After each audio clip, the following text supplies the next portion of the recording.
والصلاة والسلام على رسوله الكريم وعلى آله وصحبه أجمعين।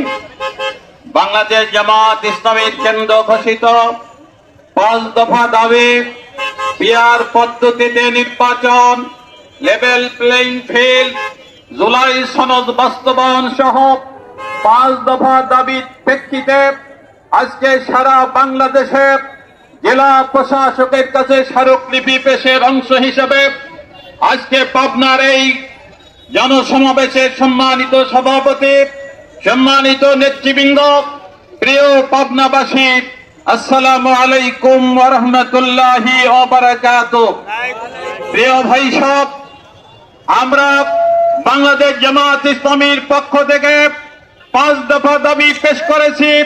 PR পদ্ধতিতে নির্বাচন দিতে হবে। পিআর পদ্ধতির মাধ্যমে যদি নির্বাচন হয়, নব্য স্বৈরাচার গঠন করার আর কোন পথ খোলা থাকবে না। নতুন ফাঁসির জন্মগ্রহণ করতে পারবে না।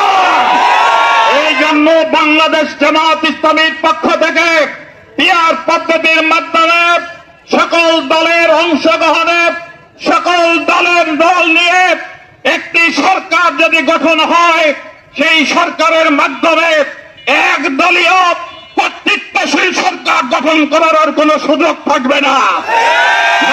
স্বৈরাচার গঠন করার কোন পথ থাকবে না, বন্ধ হবে।